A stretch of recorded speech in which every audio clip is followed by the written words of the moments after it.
Podcast episode 2, Shadowsabound. This is Greg, And I'm Chris. and we are back to talk about our investigation at the Midlothian Coalmines. We definitely found some stuff. We definitely got some audio. We later, after we checked all the film and everything, we found some orbs and some other shiny little things. Definitely orbs. We also found the rabbit. That was Yeah, kinda the rabbit, funny. little buddy saying hi that we got freaked out by right away. Yeah, that was When you kind of just funny. see beady yellow eyes at your foot, you kind of get freaked out. Yeah, definitely.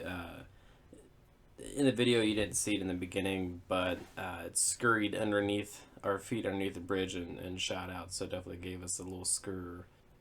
But yeah, so that night we were getting ready to start. We brought definitely a lot of equipment with us, but the only things we were able to really use were spirit box, the infrared camera that we had. Um, we also had a Sony Handycam, and what else did we use? And the EMF detector, believe it or not. Oh yeah, we definitely used that. We got a lot of responses back with the spirit box. The only thing I wish we'd have done different is sometimes the volume was on too high, Yeah. so the camera had a hard time picking some things up. But those lessons you learn. You know what we can use? We can use little strips of painter's tape with a note to show you with an arrow or draw an arrow on it on where not to go over. Maybe keep it under half, wherever halfway is on it. As far as volume. Well, And keep it on the slower setting rather than rapid. it's got a volume knob on it that when you turn it up and down, it tells you the actual numbers. So we could just Yeah, pick but a you number can't and see stick those with it. numbers in the dark. It light up. Use reflective tape, you'll be able to see it. I don't know. We'll figure it out. Definitely not as rapid moving between the channels too. Maybe slow down the rapid movement. Well, from what I've experienced, a lot of people choose either slower or faster speeds depending on their hearing and what they spiritually or sensitively think that they can find things.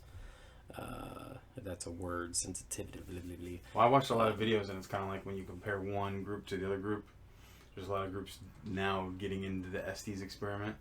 During the Estes experiment, when you have both your eyes covered and your ears covered, those headphones on your ears, you'll want to hear it louder and more rapid in your ear because it's you self-contained. That's the only senses you're supposed to focus on. And then if you're out in public or with your group and you're not doing Estes, that's when you want to slow it down so at least one or two people can try to figure out what they're trying to comprehend by what the channels are saying. Each person's going to translate it to what they think they're hearing, though. Well, yeah. I mean, we personally haven't done versions of the Estes method that a lot of people have. And if for most people that don't know what Estes method is basically they take headphones, plug it into a spirit box, they turn it on, surf the channels, but they also have a blindfold on, so they hide their eyesight, and they focus more on their hearing and other sensitive spots on the body. So, basically just feel, I guess you could say. Which is something that Chris and I have talked about doing at one of our next investigations. Both of us trying the Estes method, which I'm actually looking forward to. Yeah, and me not too. really nervous, Me but too. looking forward to it. And I think you have the perfect eye blinds. Maybe just get a pair of blindfolds that are black, something really dark, blind out light, so you really prove to people you can't see anything. Because what you're supposed to be doing is rapidly saying as you hear whatever words are coming through to you. And the person on the outside that isn't depriving themselves of certain senses is supposed to be asking questions. And then when you're both done, you're supposed to be able to play it back to see if his answers that he's asking versus your answers you're getting makes sense. Correlate. Yeah. So basically, questions that I ask, if he's doing the Estes method, they would have to compare it to what I'm asking. So if I say something like, are there any spirits walking around here? And he says words like dead or female or, a name, something like that, that would have to do with the question, then you're a little bit more on an investigation. But watching other shows or other people, they've had some weird stuff come through. You could be like, are there any spirits walking around? And you get jellyfish peanut butter, Tonka truck. Yeah, and you're happens. like, what? Yeah, that happens. Yeah. I mean, the best show to show it was a show called Paranormal State from way back when, early 2000s. And I want to say it was before they had a name for it, but they knew what it was. So he had the full on, I guess you'd say, the psychiatrist hospital's helmet garb, where they could actually on a laptop record his brain functions, while he had the goggles you'd wear if you're in a sunbathing bed, I guess. So we went very Professor X with it, basically. Yeah. That's what you're saying. So with us, we only have kind of beginning gadgetry, which we're going to get, hopefully, better stuff down the road. But we're dealing with what we got, which I'm happy with. Now, going back to Midlothian Coalmines, so a couple of creepy things, which we showed in the video. But we asked a couple different questions, especially at the first structure. Now, when I was doing the editing and stuff, I definitely picked up on some stuff that I didn't know when we were there or didn't understand or whatever. But I found a book written in 1949. It's a 131-page book by Charles Ray Rutten. It's called A History of the Midlothian Coalmines. It was student research for University of Richmond. It was a scholarship repository. Basically a thesis. But it actually brought up, and I showed the pages in the video, but it brought up the name Pleasant Stewart, which was in the list of fatalities. Now, we got the name Stewart come through the spirit box. So it's pretty crazy to hear that. We asked the question, how many, are you, basically? And we got the answer 8. And I looked into, again, a page, which I showed in the video, list of fatality numbers, and there was 2 times that 8 showed up. So that was pretty crazy to see and hear. Sorry, we had a compressor cut on if you hear a little bit of air in the background. So hearing a couple of those different answers and seeing it in the pages, it definitely it was a little freaky. I wouldn't say too freaky, because it's like, oh, hey, look, we actually found stuff that went along with what was going on in the investigation. Yeah, for me, it's kind of like confirmation that we're out there, but afterwards, our mind didn't make anything up. It's in a page to read about. Now, to kind of explain further about one of the voices that came through the speaker box. So, the past times that I've gone there, and I showed the video, there's a tree stump that we actually were asking about. There's a spirit of a little girl that we've seen, other friends have seen, so we know it's there. We were at the tree stump, and we were asking, if the little girl was around, or the spirit of the little girl, and we actually heard what sounded like something running around in the woods. Now, we have connected with that spirit a couple different times, either through us or friends or whatnot, but we never really had a lot of evidence with equipment or gadgets or whatever. It was just something that we personally witnessed. Now, during us talking with the speaker box, what I didn't realize until I went back to editing was words came out that said, go to the tree trunk or tree stump already, was a sentence that came out. And we didn't hear that until after he was editing. We didn't hear it when we were out there. Yeah, and then we heard you belong there, which sent goosebumps up my spine, because now I'm like, why? No, I mean mine too, especially right after you had asked anyone out here. Yeah. And you asked how many are there, or are there of you, and then that happens after that. Yeah, I can't remember exactly what we asked, but I definitely remember that coming out. We didn't notice until after we were editing, which was a little crazy to hear, because now I'm like, why do I have a tie to this thing? Well, they also say too, when something happens like that, when you don't get it when you're there, that's a type A voice recording, meaning it's so substantial more than the other ones because you didn't get it or hear it or find it until after editing or after playback. So it's a really good one. That's the one you want to look for first, before the other the other pieces we got. It's definitely happy to have any evidence pop up, but because having the evidence means stuff's happening. It's substantial. Other people can witness it if you recorded it. It's not just you in your headspace. Yeah, I mean, us going there before, we didn't have really any equipment. We just kind of went there with our eyes, ears, and our own feeling and belief system. But going there with actual equipment and seeing things like orbs or having a conversation or things being said to us, I don't really think anything hostile was said. I mean, I got touched a couple different times, and the words "that's heaven" came out after I got touched, and that freaked me out a little bit.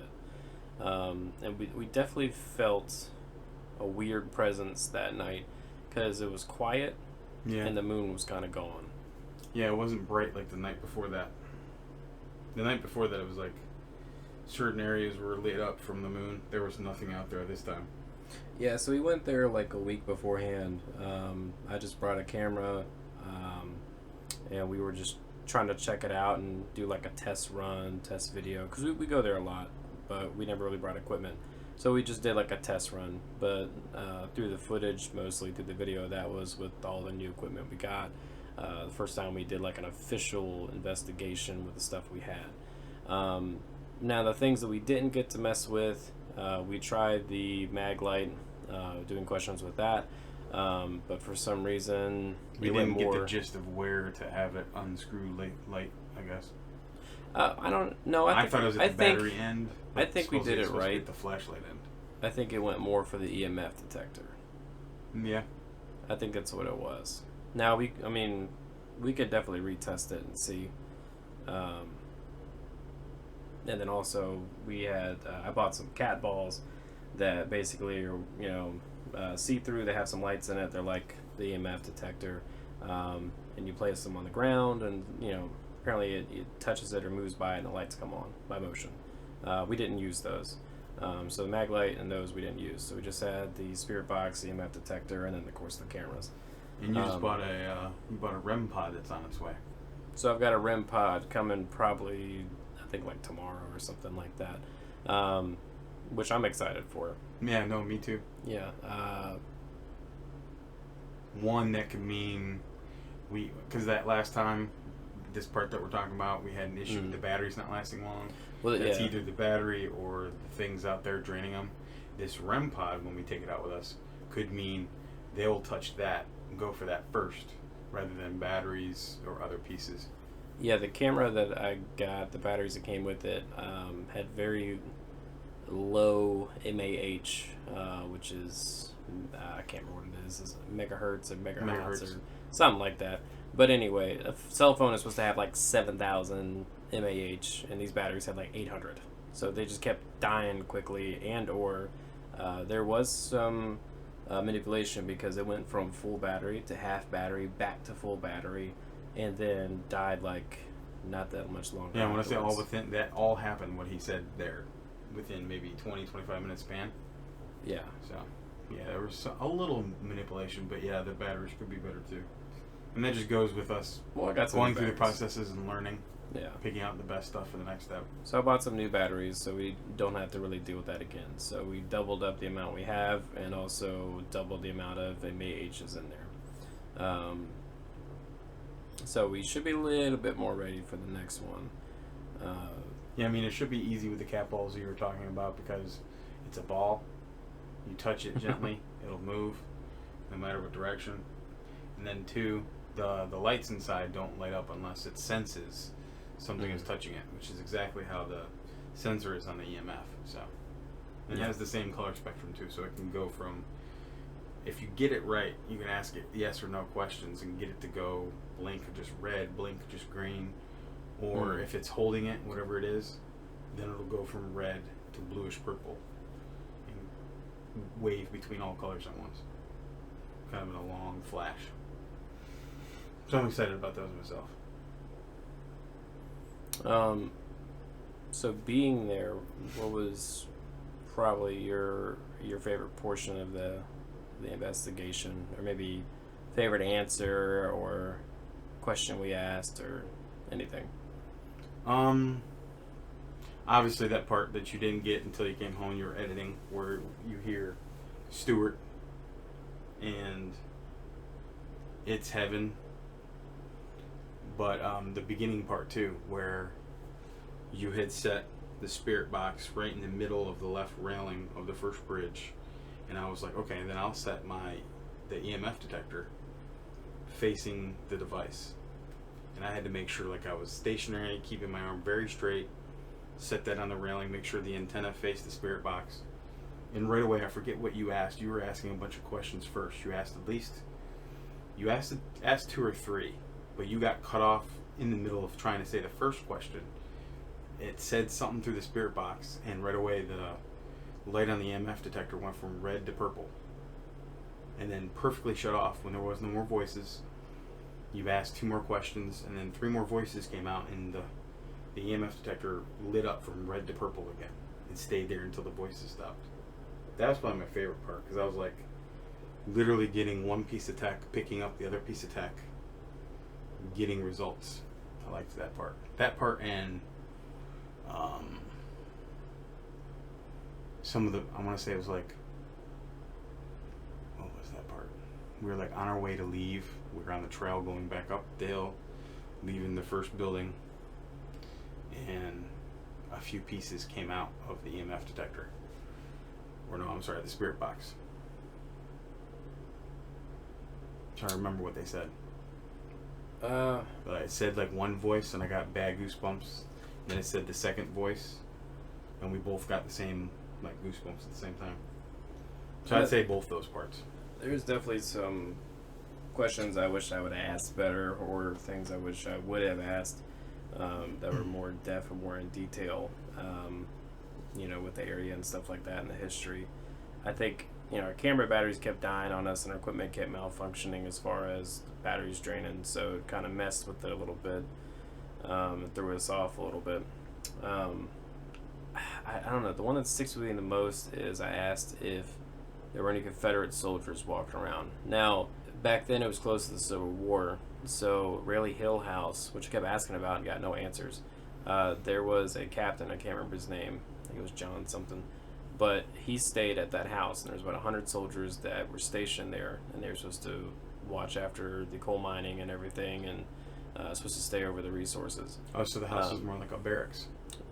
Kind of. It was a house, but it was also used as, I think they did like different treatments, like a hospital for the people that were miners. Mm-hmm. So if they got injured or whatever, they would go there and get healed. But the Civil War, the captain stayed there and took over the house, which I asked about the Rayleigh Hill House, and which is the law office now, I think, but got no answers. But then I asked if there were any Confederate soldiers walking around, and we heard who said that, and then it was like a Right, yeah. But it was just the way it was said and the weird the vibe of it is just, I don't know. And we heard like 3 or 4 different voice types, which is crazy, because throughout the night we kept hearing it was either a female or a kid, or we heard the weird guy from Stewart. Yeah, it sounded like he was kind of like a high-pitched, almost like Pee Wee Herman almost. Yeah, a little bit, yeah. But it was a couple different weird vibes from the voices and stuff. And the investigation that we're doing, I think we definitely got some answers. I wish we could get some more. Maybe we can go back another night. But we've gone there so much, I feel like we're going to take a break from the coal mines. And we're going to pick a couple different places next for investigations. Definitely cemetery, I think, next. Yeah, so do like a daytime visit and a nighttime visit. There's a couple different ones we're thinking about. One of them being, it's a place called Dale Cemetery, which is in Chesterfield. There's also places like the Hollywood Cemetery, Washington Memorial, and some other ones. But I think the next one we're going to do is Dale Cemetery. And one of our podcasts we'll be having up next, I think we're going to have the topic of cemeteries, kind of go over it. So if anybody has any suggestions of cemeteries locally, or ones we may not know about, or just maybe even stories of stuff you might have experienced that we can try and replicate when we get there, that'd be cool. We know a lot of people that have family members and stuff that's there. Yeah. So But Myth Coalmines, basically to kind of wrap up this podcast. It's a little bit of a shorter one, just kind of a recap mainly. We definitely got some evidence, got some questions answered. We would definitely down the road like to go back with more and extra equipment and stuff, and maybe have some better questions available.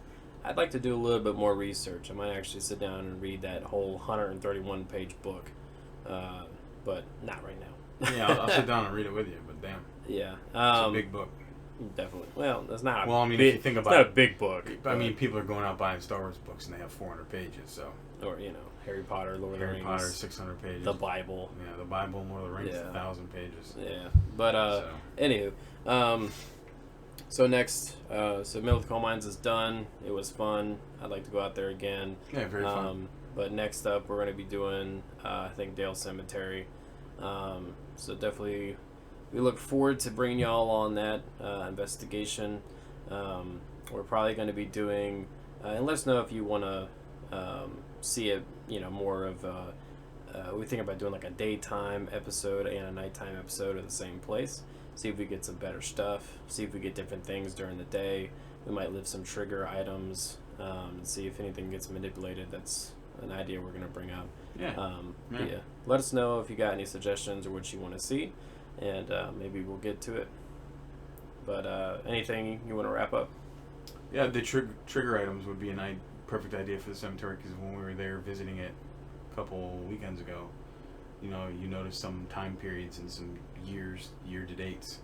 A lot of World War II, a lot of Civil War. Yeah. So, give us some suggestions of what we could bring. Maybe I thought about like some tobacco, maybe like a kid's toy,